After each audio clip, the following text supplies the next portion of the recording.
All right, this is our first official Cool Cat Podcast. Cool Cat Podcast for all of those of you who missed the meeting. We're waking up Wednesday morning. This is February 4th. I'm Steve Simboli alongside Vince Leota. How's it going? All right, so we're just going to run through this real quick. And so the first point here is for those of you who need to miss a meeting. And when I say need, it needs to be something actually unavoidable because we do expect everyone to be here once a month. We do understand that extenuating circumstances come up, and if that does happen, if you absolutely have to miss, first thing you need to know is that you got to let me know in advance. So as soon as you know that you have to miss the meeting, I need to know. And it needs to be me, not Eric or Vinny, because if they forget to tell me, then, no one knows where you are. And then we got to make the meeting up, which is what this podcast is about. So we'll be doing, sometimes it'll be a video, sometimes it might just be a phone call, sometimes I might need you to meet in person, but that should be pretty rare. We're still working on our crate project. We had several volunteers. It's still in the works, so if you're still interested in helping out with it, post on the Facebook page, and we'll get that rolling. So this is pretty big. The way that our new packaging works, monograms are something that can be chosen for free from our clients. So we have a lot of people choosing the monogram. So rather than Cool Cat going out and buying 8 monograms to sit in our office, we thought up this idea. So here's how it would work. You would buy it. It's about $900, okay? You're going to get paid back that $900 over time. And we're going to do that in $25 increments. So each time that the projector is set up, we're going to give you $25 in your paycheck. So the idea is eventually you're essentially getting it for free. Now, it doesn't even have to be set up for your event. If we need the projector and we know that you have one, we'll call you up, say, hey, could you drop it off at the office? We'll send someone else out with it, and you'll make $25 for an event that you're not even at. So if you're interested in that, contact me. Leads who do a lot of weddings, you're really going to want this because, like I said, it's an extremely popular option. So it'll just make your life so much easier. So this next point, we already know this, but we're going to reiterate it. There's absolutely no drinking on the job whatsoever. We're very, very firm on this, so, don't even think about it. And if you see any of your coworkers doing it, discourage them, and if it becomes a problem, then you need to let one of us know. Our reputation is on the line. We can't have guests seeing it, and we can't be setting bad examples for our coworkers either. So this is very serious, and please just don't do it.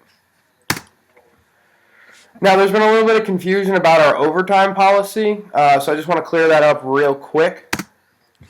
The team must be available indefinitely.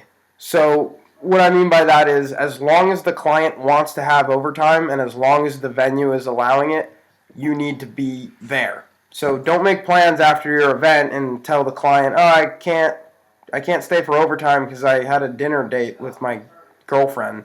You got to be there. Within reason, however. If they want you there for 6 hours and eventually you're like, look, I got to go home and sleep, obviously we'll understand that. But in general, if the client wants you there for overtime, you need to stay. However, you should also advise the client. If you feel like overtime is not going to go over very well, if you feel like people are just about ready to go to bed, tell them your professional opinion and see what they think. You could even take it in 30-minute increments if you wish. So this next point is really big. I want to go over our contact policy with clients. And so the first point here is that leads, you need to contact your client immediately when you are assigned an event. So as soon as you get that email or as soon as you see it in your event planner, you need to immediately reach out to your clients. So we're defining contact as a phone call and an email. I know a lot of us have been doing one or the other, but we strongly feel that both are necessary. Email, a lot of times it's been going to people's spam mail and they're not getting the email. And phone is just it's a nice personal touch. So we're not counting it as contact unless you call them and you email them, and both need to be logged. So you need to make a call log, and if you're emailing through the system, it'll log it automatically. After you've made contact, then confirm the event. That way you know where you're at on each event. So don't hit that confirm button until you've contacted your client. I'm going to be checking on things. If you've confirmed it before you've made contact, then I'm going to ask you what's up about it. So here's basically what it should look like. You should say something along the lines of, I'm Vince with Cool Cat. I'm really excited to be a part of your day. Here's my contact information. Feel free to get a hold of me for any reason at all. And here's when we're going to meet first. So if that's a wedding, you're going to talk about kickoff and when you'll be inviting them to their first kickoff meeting. So here's just an example of what it would look like in text form. Hey, it's Vinny, your DJ with Cool Cat. I just wanted to say hello. I'm really excited to be a part of your day. No need to call me back, but if you'd like to, here's my contact info. Feel free to talk to me about any questions. I'll be contacting you about 5 months before your event to start planning. The little point there about no need to call me back, if you're leaving a phone call, like a voicemail, definitely say that if you don't want 100 phone calls back and then it's hard to determine who's who. So that's just our little piece of advice on that. And when you're on the phone, especially, and you could do it through email as well, but especially when you're on the phone, use it as a chance to start building a relationship with your clients.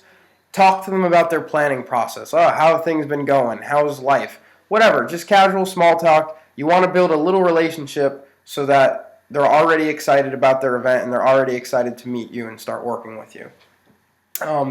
And the build a relationship part is actually a perfect segue into the seminar that my dad had given last night. I'm going to try to record a new version of that for you guys to watch at home. So to recap, leads you need to contact immediately. Contact means a phone call and an email to the client. Both need to be logged in the system so that we can see it. And then after you've done all contact, then confirm the event. If you're not the lead on the event, you can confirm it right away. All right? And then you'll be happy like these wonderful people here. Look how happy those clients are. All right, guys? So that's all that we wanted to talk about today. If you have any questions, just give me a call. Steven, any thoughts? No, it's pretty straightforward. It's what All we right. should have already been doing in the first place. All right, sweet. Well, that's Vince and Steve wishing you a happy day. Wednesday. We'll see you guys this upcoming wedding season and at our next meeting. All right, take care, guys.